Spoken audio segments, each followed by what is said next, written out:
Inauguration, to consecrate a person by reading the signs.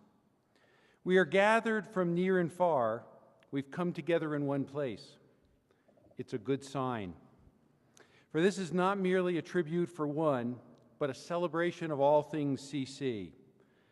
We celebrate who we've been, founders and donors, workers and caretakers, when we've succeeded and when we've failed, when we've sacrificed and when we've gained.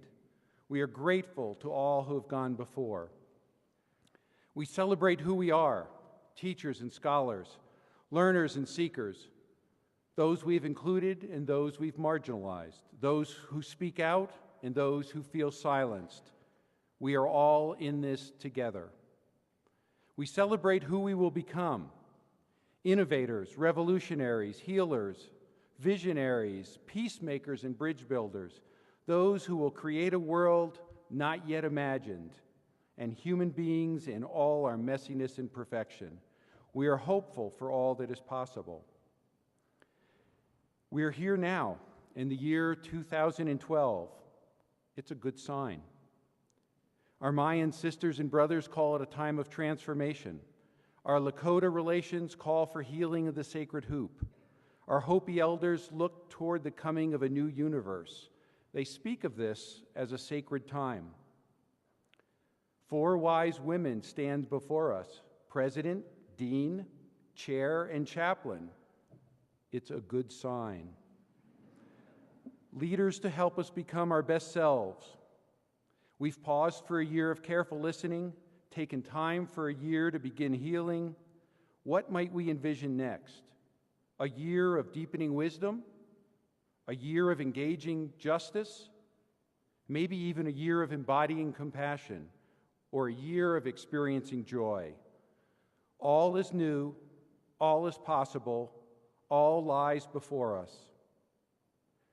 To inaugurate is to consecrate, to read the signs in the presence of mystery, when we remember and when we forget, when we pay attention and when we get lost, when we feel worthy and when we fall short.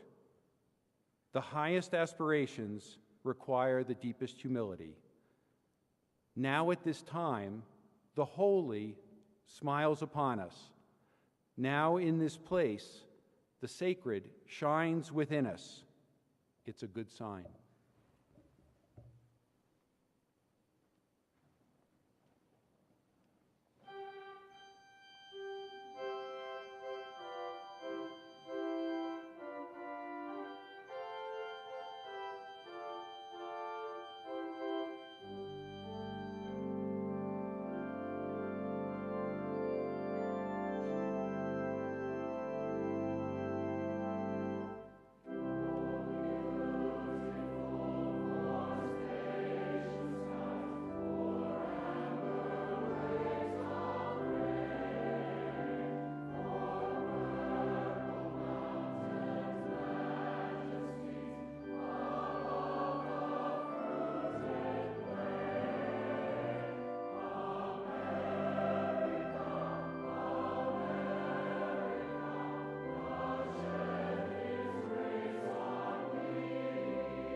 Inaugurations. A friend called this the summer of death. Her brother dying of cancer, the fire, our friend's son killed, Aurora shootings. The morning after the fire jumped the canyon and burned houses, I planted squash, sprouts in my garden boxes. It's too easy an image, I know, after devastation, renewal, growth. But look at the plants now, their leaves like huge fluted saucers, the hollow bristle-stippled stems, the yellow gold flowers that wilt, then abruptly squash, full-grown, tucked under the plant's lush canopy. That's an inauguration, isn't it? When seedlings, planted in unrepentant heat, in a city of fire, survive and set blossoms, each twisted flower a small flame, contained now, not smeared across our mountains, not consuming, just a blossom kept in a cedar box, offering its generous fruit, its beauty.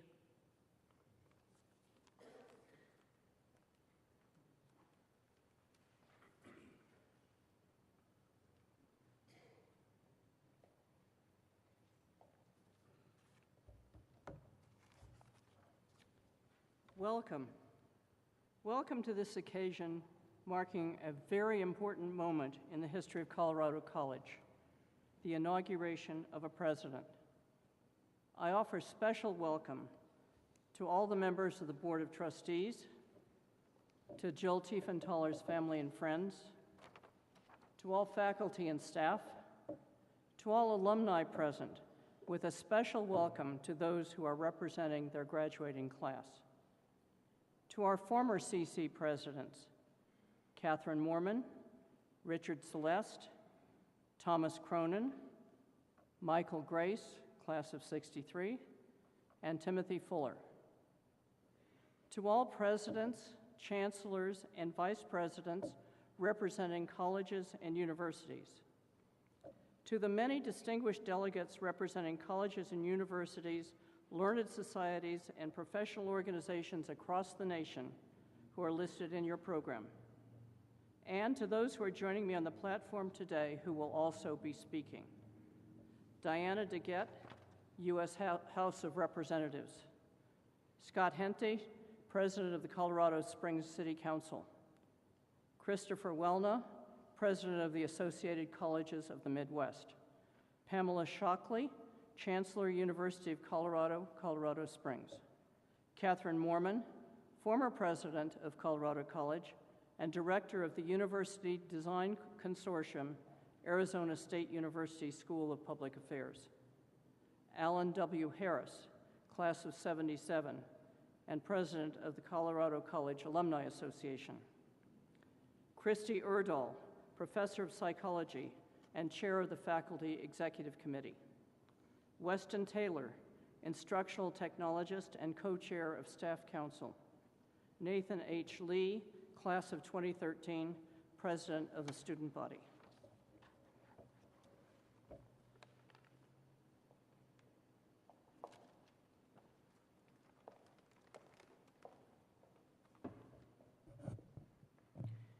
Greetings and welcome to the entire Colorado College community, honored guests, and especially to President Tiefenthaler and her family. On behalf of the state of Colorado, Governor John Hickenlooper, and the entire Colorado congressional delegation, I am honored to welcome President Tiefenthaler to Colorado to lead our state's preeminent educational institution. As a student here at the college, I studied Aristotle, who said, "All who have meditated on the art of governing mankind have been convinced that the fate of empires depends on the education of youth." As I now reflect on these words so many years later as a member of Congress, I realize they are absolute truth. The future of our republic really does depend on the education of the young. Colorado College excels at serving that mission. This institution has a long history of preparing students to positively impact the world around them. The liberal arts education here prepares students to serve in their communities and their country, and it drives them to make a difference in all of their endeavors. All of this makes Colorado College truly the jewel in the crown of Colorado higher education, with a long and distinguished tradition of leadership, integrity, and academic excellence. And President Tiefenthaler, I speak for all who have the honor of serving our great state when I say, as the 13th president of this exceptional institution, we know you will not only continue that grand tradition, but bring it to even greater heights. Welcome to Colorado College.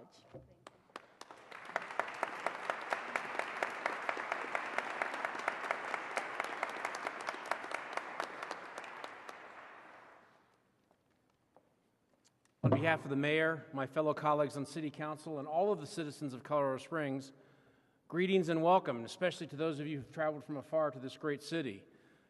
The proud city, I might add, where Catherine Lee Bates penned the words that we just sang a couple of minutes ago.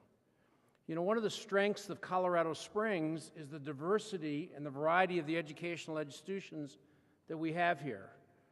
From one of the 3 major service academies, to a nationally respected small liberal arts college, to a growing and ever-prospering state-run university. Don't worry, Chancellor, I wasn't going to forget you. To technical college and many other smaller universities and colleges here, Colorado Springs is a phenomenal home. And so it's within that basis, and it's within that growing bastion of educational support that the city welcomes President Tiefenthaler and welcomes all of you. We look for great things from this university, from this college. This college has always given us great things, and we look for great things from you. So again, welcome, and welcome to all of you. Thank you very much.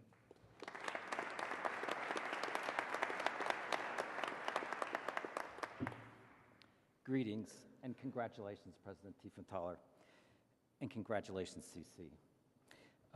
Our colleagues from liberal arts colleges across the country join me in welcoming you to the presidency of Colorado College, one of our nation's finest liberal arts colleges.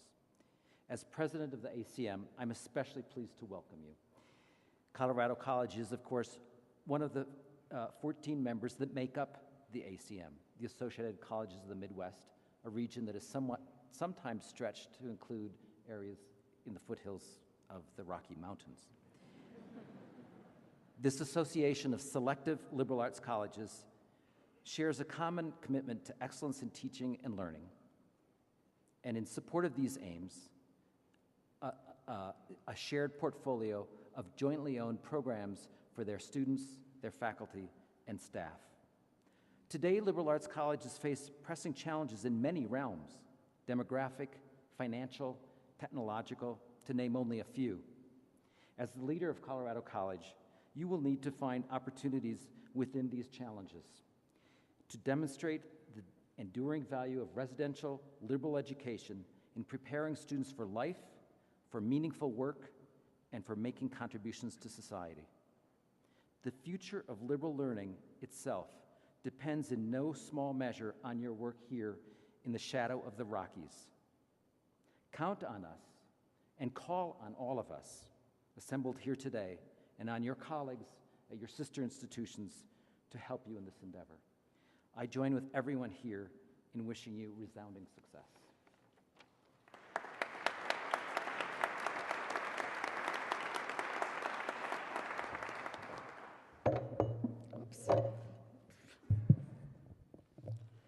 On behalf of Colorado institutions of higher education, we welcome all of us and we celebrate President Jill Tiefenthaler.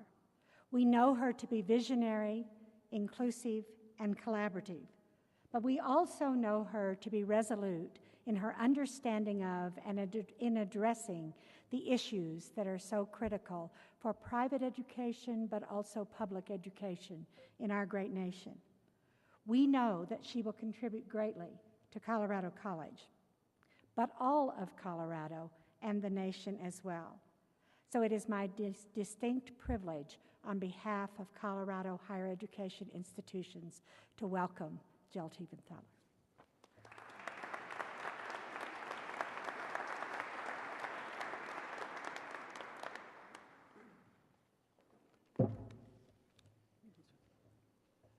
Congratulations and greetings from the smallest delegation here, the former presidents of Colorado College. It's great to be back on campus to see so many friends and colleagues and to be part of this wonderful, wonderful institution, even just for a weekend. I know that Gresham Riley and Dick Celeste join me in a desire to help you in any way we can, even if it means staying out of your way. And many years in the future, when you join our small but happy band of former CC presidents, we wish you the pleasure of knowing that teaching, learning, and discovery flourished during the years of your presidency at Colorado College. Jill, we're with you all the way.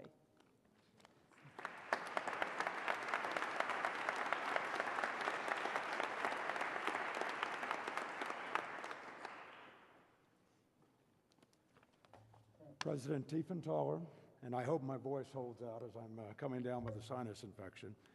On behalf of the 27,969 Colorado College alumni in 88 countries around the world, including the 57 classes represented here today, spanning from 1939 to 2012, I offer you our warmest greetings and congratulations on your inauguration as the 13th president of Colorado College.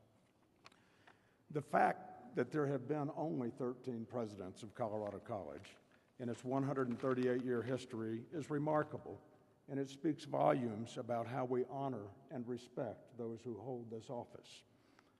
President Tiefenthaler, we look forward to a long, happy, and productive relationship with you. We also thank you for accepting this leadership position. In the short time we have had together, we have applauded your spirited defense of the value of a liberal arts education and your thoughtfulness about what it costs to provide it. We have delighted in your understanding of the strengths of Colorado College, its outstanding faculty and students, the block plan, its unparalleled location and innovative spirit that combine to make it a premier liberal arts college. We appreciated the opportunity you gave us to share our views with you during your year of listening and the fact that you actually listened. But, there's always a but, we don't expect the dialogue to end here. As you work with all Colorado College communities to develop and implement plans to enhance Colorado College and make it the leading liberal arts institution for engaged teaching and learning, we encourage you to continue an open dialogue with all alumni, not just those who serve on the Board of Trustees or the Alumni Association Board, but all of us, and to engage us in the process at all levels so together we can work to strengthen an already great institution. Colorado College alumni are creative, committed, intelligent, and independent. We may not always agree with you, but we have a great love of the college, and we want to work with you to make it even better. We're delighted that you're here to lead Colorado College, and congratulations on your inauguration as the 13th president. Thank you.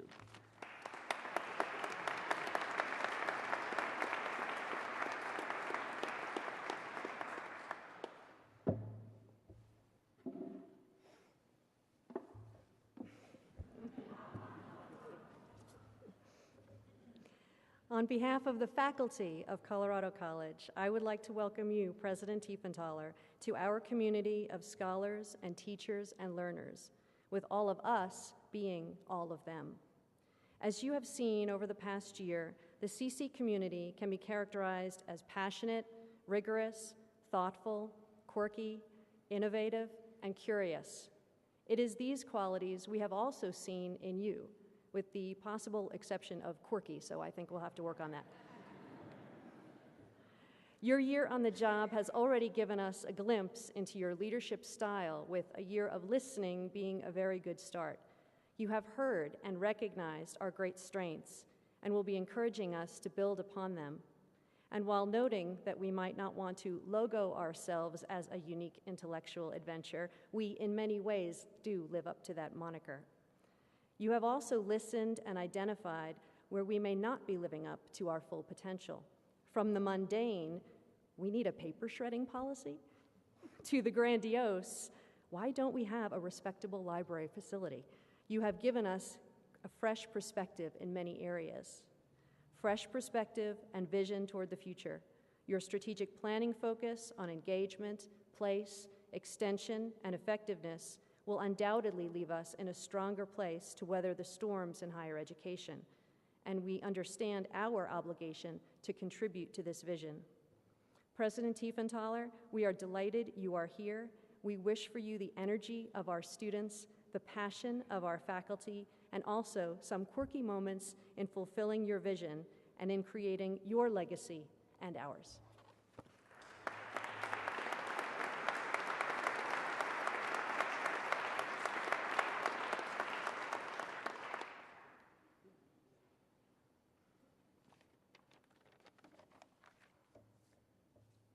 Madam President, the staff of Colorado College welcomes you and offers its best wishes on your inauguration. We applaud your commitment to the college community as evidenced by last year's Year of Listening and exhort you, as the highest-ranking staff member, to continue listening and to ensure that staff voices are also heard. We challenge you to continue working to help the college attain a greater level of harmony and transparency.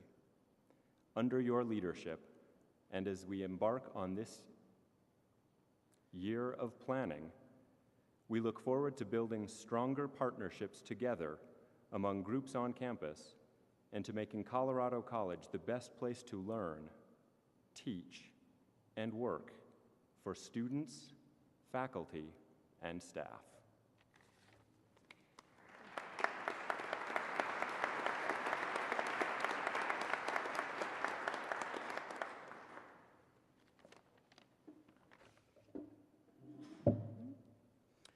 President Tiefenthaler, I doubt that you thought the shoeless student who brought his oatmeal to your class every morning in Block 5 would have the honor of officially welcoming you to Colorado College.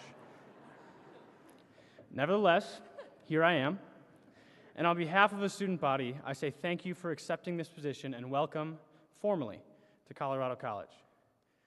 For those of you who don't pay attention, President Tiefenthaler works hard. During the second week of Block 5, in the Economics of Higher Education course that President Tiefenthaler and her husband, Professor Kevin Rask, co-taught, Kevin told us that he had seen more of his wife in those 2 weeks than he had in the entire previous semester. That is because she had been traveling around the country, stretching herself thin in order to engage parents and alumni in her year of listening. We students appreciate her dedication and also her humility in recognizing that she is not the only one with good ideas about the direction of Colorado College. This year, she has honored the students further by involving 7 of us in her strategic planning committees and creating the President's Council in order to closer connect her to the student body. Thank you, President Tiefenthaler.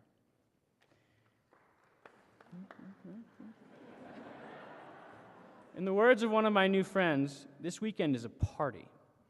We are celebrating the storied history of Colorado College and also a sort of wedding of Jill and Kevin's family to the Colorado College family. We students look forward to what Jill can accomplish in our remaining undergraduate years and into Colorado College's future.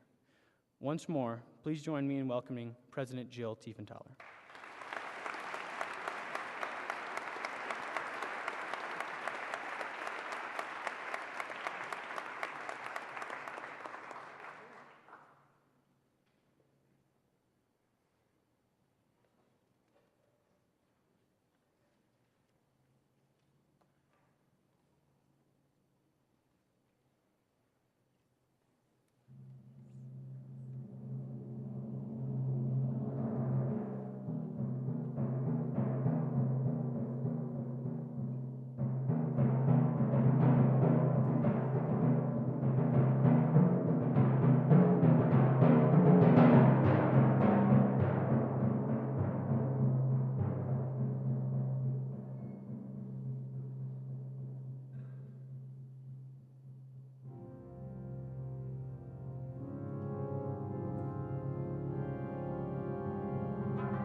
It is now my honor and privilege to administer the oath of office to the 13th President of Colorado College. Jill Tiefenthaler is committed to the tradition of liberal learning and will carry forward the commitments to academic integrity, to intellectual distinction, and to enhancing the college's place in the world of liberal education, traits that have marked all 12 of her predecessors. President Tiefenthaler, will you please come forward? Jill Tiefenthaler, as President of Colorado College, elected by its duly constituted Board of Trustees, do you hereby promise and covenant to administer its affairs in keeping with its charter, its tradition, and its history, and insofar as your power lies, to foster and sustain within it the highest standards of intellectual life and public service? I gladly do so, promise and covenant. I now present you the tangible symbols of presidential authority, the Charter of Colorado College, and the chain of office, which incorporates the Great Seal of the college, a gift to the college from trustee Susie Burkhart, class of 1977.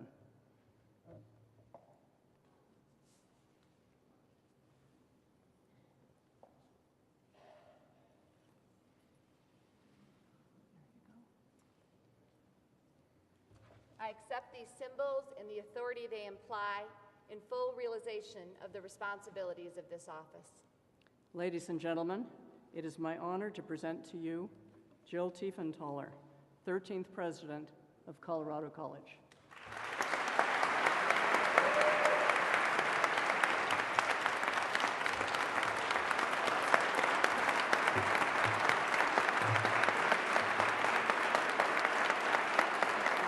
Thank you.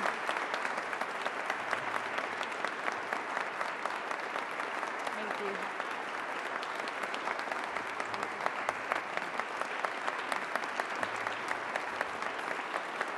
Thank you. Thank you. Wow, what a day. To paraphrase Lou Gehrig, the great baseball player, today I consider myself the luckiest woman on the face of the earth. I'm surrounded by people of tremendous accomplishment, people with world-class ideas. I'm part of a warm, caring community where the life of the mind is at the center, where young people are transformed by dedicated mentors and go out and share what they've learned here to make the world a better place. For all of this, I am filled with deep gratitude and profound thanks in being named the 13th President of Colorado College. Of course, it's not every college president who serves a year before her own inauguration.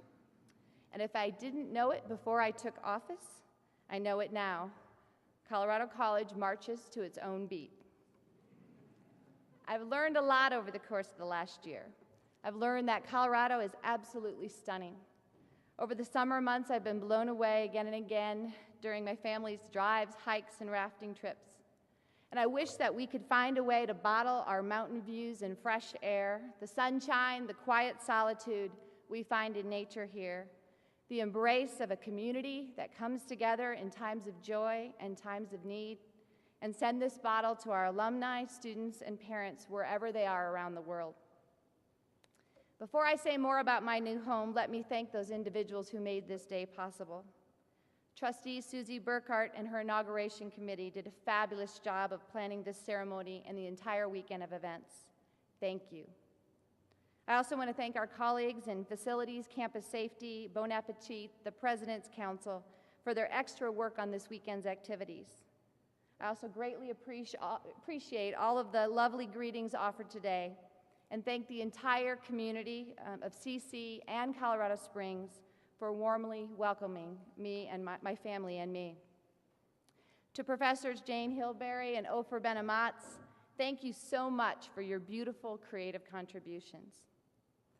Kevin, Olivia, and Owen, join me in thanking our family and friends who came from around the world to be here.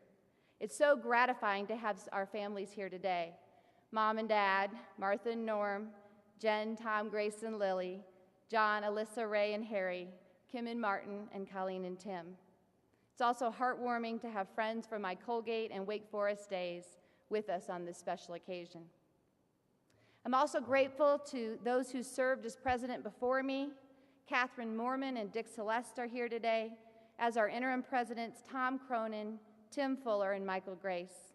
I thank you, as well as Chair Woolsey, the entire Board of Trustees, and my cabinet for their contributions in making Colorado College the fine institution it is today. I'd like to thank the faculty and staff for their support and tireless dedication to our students. You make this place a living model of what a learning community should be. I also thank my lucky stars for our alumni, our ambassadors in the world, the parents and families who entrust their students' educations to us, and last but certainly not least, our students. It gives me great satisfaction to see you here today because you're the reason that we're all here. In the last year, I've gotten to know many of you, and because of you, I'm filled with excitement about where we're headed together. My excitement and my optimism sometimes surprises others. When I was flying to an alumni event last year, a man in the seat next to me on the airplane asked me what I did. I told him that I was the president of a small liberal arts college. Wow, he said, good luck with that. And he's not alone. Many in our society are skeptical about higher education in general and the liberal arts in particular. People worry about the cost of college and the relevance of the liberal arts in the workplace. Some people think education should be packaged and distributed online for mass consumption. Others believe we can rely on surveys and rankings to compare more than 4,000 colleges and universities.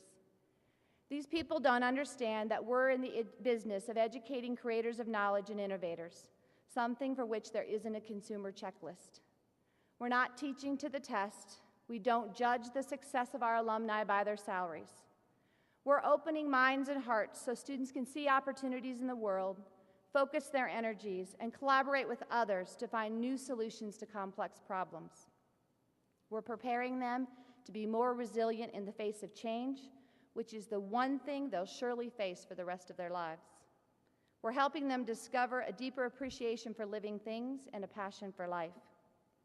Obviously, I'm a true believer in the liberal arts.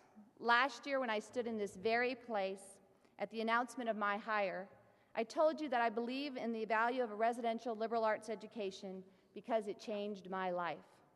Almost 30 years ago, I left the loving farm community where I grew up in Iowa to attend a small liberal arts college.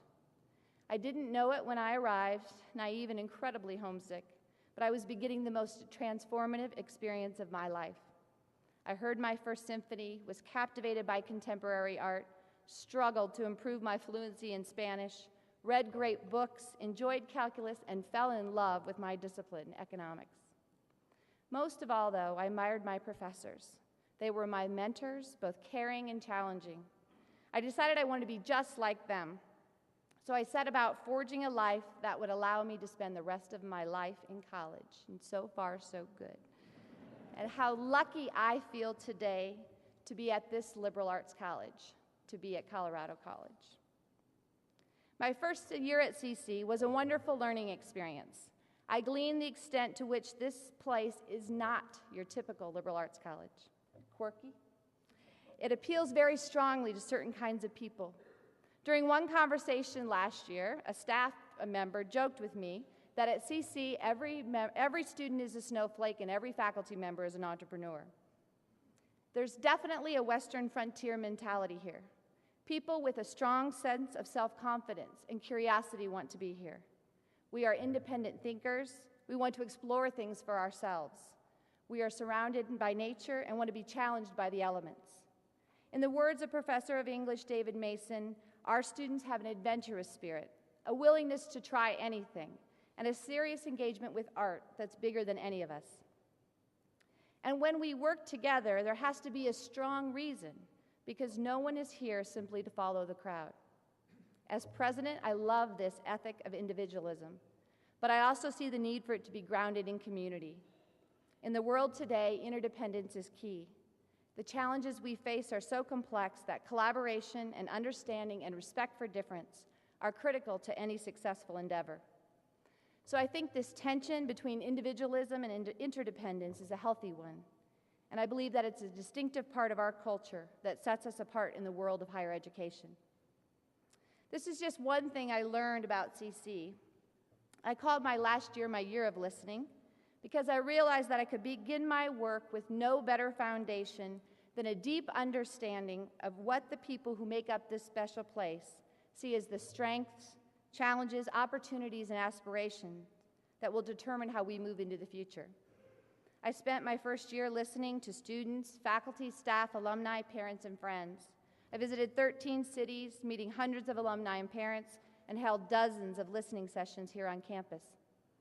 From one alumnus, I learned that it is the time and energy faculty give to students that demonstrate how they value us.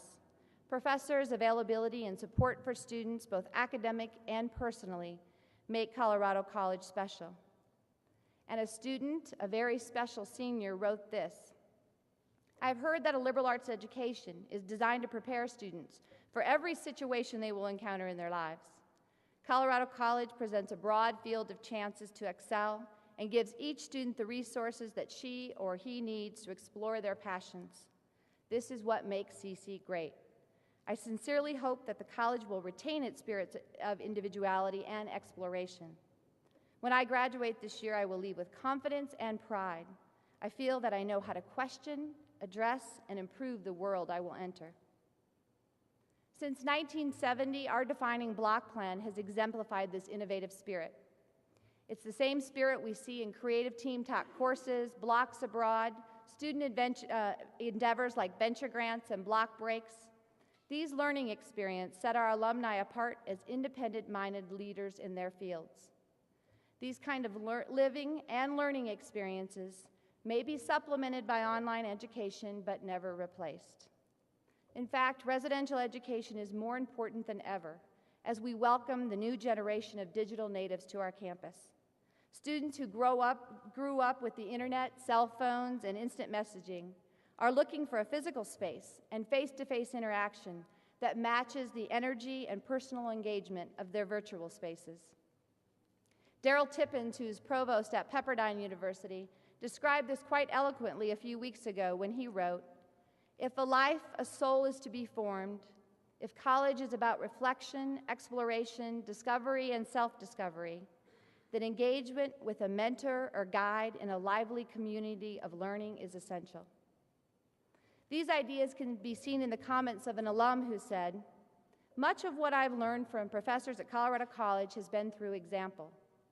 The professors' high standards of academic passion, intellectual engagement, and professional integrity, while expecting the same from students, have shaped me as a scholar and a person." My optimism for Colorado College is not just about our commitment to liberal learning, but also because of who we are. During my year of listening, I learned that the college is defined by two key characteristics: rigor and distinctiveness. I use rigor to describe the toughness, challenge, and great reward of our academic program, and the intensity of our engagement with each other as learners. Our other defining characteristic is our distinctiveness as a place. We are defined by our very distinctive curriculum in the form of the block plan, the exciting move our faculty have made from Oracle to Mentor, and our commitment to co-creating knowledge with this new generation of students. We are defined by our independence and adventurous spirit, which grew out of our founders' ambition of being a foremost institution of higher learning to educate citizens for the new West. And it's true that sometimes it takes extreme circumstances to reveal the true character of a community and its people. We saw that this summer during the wildfires, the most devastating in Colorado history, that destroyed nearly 350 homes in the Springs and affected the lives of many faculty, staff, and students. One of our community's members lost everything in the fire, but days later I heard from him. His words were a great source of strength because they reassured me that he would be fine, and so would we. He wrote, "The support from the CC community, administration, staff, faculty, and students has been heartening. It's at a time like this when being part of our unique institution is comforting and inspirational. If I practice what I counsel students about the management of anxiety, depression, and grief, I should be able to navigate what promises to be a challenging year. Our commitment to the liberal arts and our distinctive, rigorous, and caring place of learning combine to create an educational environment where students soak up knowledge and develop skills, but also build character. A recent article in the Chronicle of Higher Education listed the traits of successful people who accomplish their goals: resilience, the ability to recover from setbacks and cope with stress; grit, perseverance and passion for challenging goals; conscientiousness, a tendency to be responsible and willing to delay gratification; creativity, the willingness to break with convention, challenge the status quo, and come up with new ideas; focus, the ability to zero in on one thing at a time and tune out distractions; and self-regulation, an awareness of what matters and the discipline to see something through. Along with compassion and humility, these traits are nurtured by a liberal education and are especially prevalent in CC graduates. And my first year was about listening to others and discovering the college. This year is the time to build on our very tangible strengths. I don't, however, want to gloss over our challenges. Cost, access, and the need to more clearly explain the relevance of the residential liberal arts experience. These are all very serious issues. In a book to be published next year by Johns Hopkins University Press about the liberal arts, I provide an economist's view of higher education's challenges. As I explain in my chapter, the decades before the Great Recession, when we could count on a steady stream of endowment earnings, philanthropy, and tuition increases, were the anomaly, and we are unlikely to see that kind of stability again. Now we are in a period of enormous transition, with institutions trying to do more with less, while continuing to ensure that students and faculty receive the resources, support, and encouragement they need. How do we explain the rise in the cost of college? Higher education is one of the most intense industries in terms of employing highly skilled labor, and the wage premium paid to highly educated workers has increased rapidly in recent decades. We hire the best faculty and staff, and they offer our students intense interaction. And while in many industries technological change has lowered costs, we have not enjoyed these reductions in higher education. In fact, there's not been a significant change in the way that we educate students in a century. The formula for a stellar education is still one excellent faculty mentor teaching a small number of engaged students. In fact, if anything, technology has increased college costs rather than lowered them. First, we had to wire all the residence halls. Then we had to make the campus wireless. Now we must invest further in classrooms and libraries so they'll be connected with resources that were unimaginable only 10 years ago. Yet, as tuition continues to increase, the public wants to know if a college degree is worth it. A recent poll indicated that 57% of Americans do not view a college education as a good value for the price. The anemic economic recovery has increased worries about finding a job after graduation. The publicity swirling around the growth in student debt and the increase in the default rate on student loans has led young people to wonder if they can afford college, even if they get a good job. However, if you look at the financial picture for college graduates, there can be no doubt about the value. The unemployment rate for recent four-year college graduates is 6.8%, while the unemployment rate for recent high school graduates is 24%. The average earnings for someone with a bachelor's degree are nearly twice that of a high school graduate. And this wage premium from just 1 year of earnings is almost enough to pay back the average student's debt at graduation.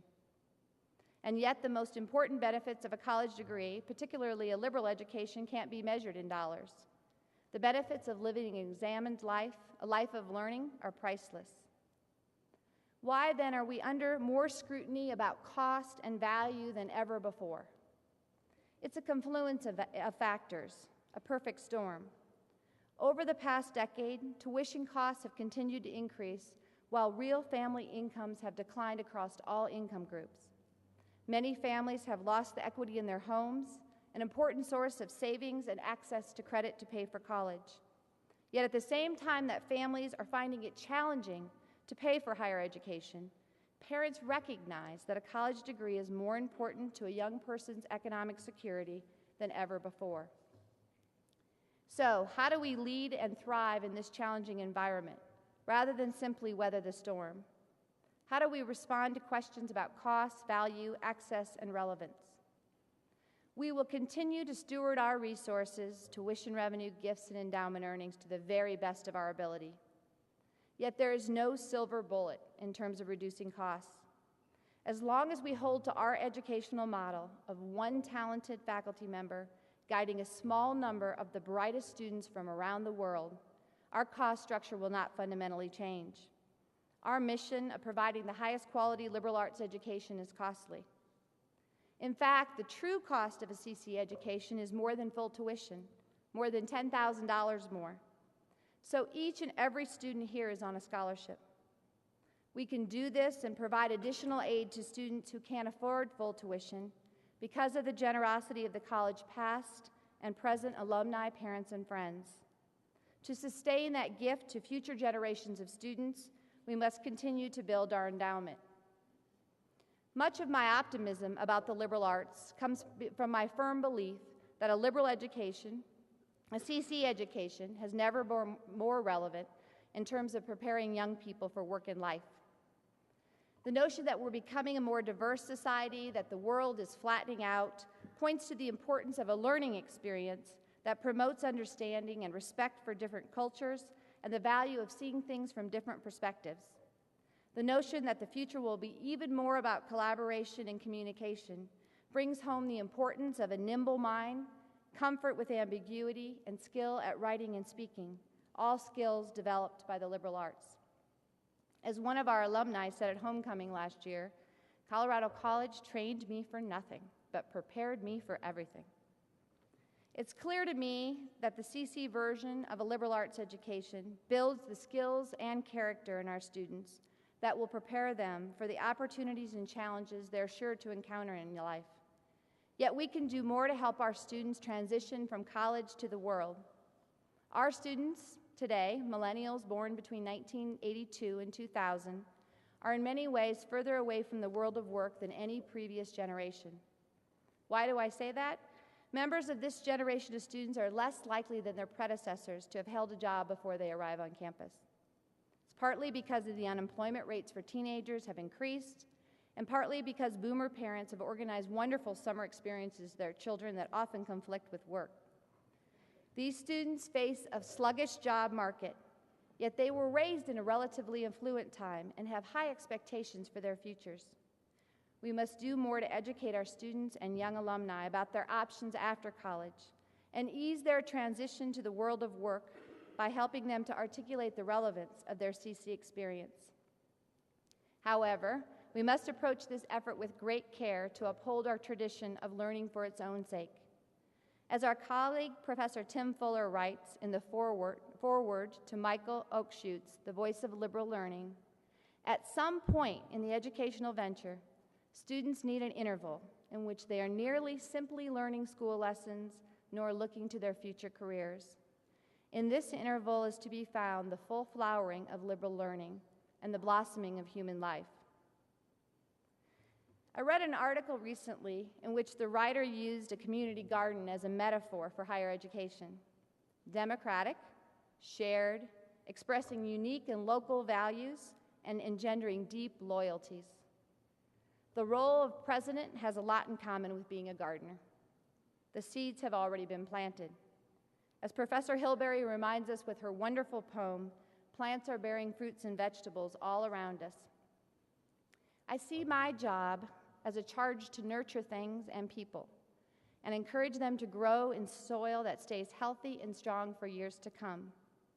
For example, we are making great strides in thinking about our future as we begin our year of planning. We are thinking of new ways to build on our rigorous and distinctive academic program and seeing new and interesting ideas crop up from various parts of the college, from people who know better than anyone what they need to be stronger. It's a great honor to be a part of that, to work together to help us thrive. And from the bottom of my heart, I thank you for this opportunity.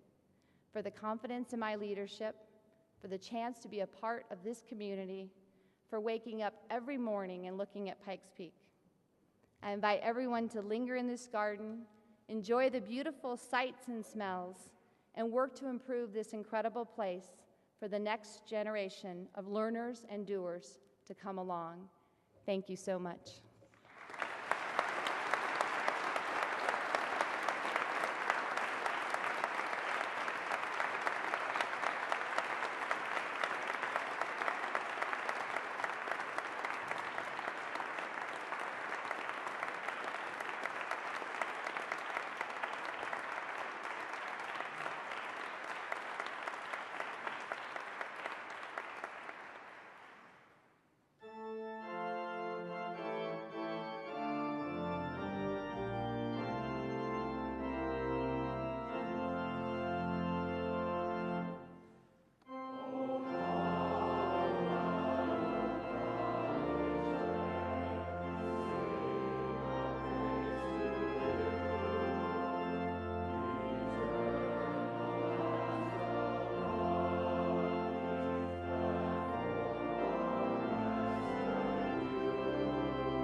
May all of our work come from a place of deep integrity, our shared dreams awakening in us a desire to serve with vision as wide as the plains, as rooted as the mountains, and as clear as the bright blue Colorado sky.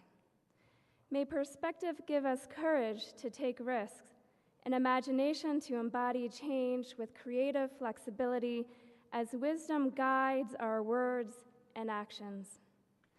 May we have the patience and endurance to climb as many institutional 14ers as we are called to, with grace and humility. May we know equanimity in our relationships, balancing challenge and compassion as we flow like river, finding the path of least resistance into open sea, always holding the highest good for our community, desiring the best for each of us. And may the sacred bless us as we live into the fullness of who we are becoming in this new era of Colorado College. Amen.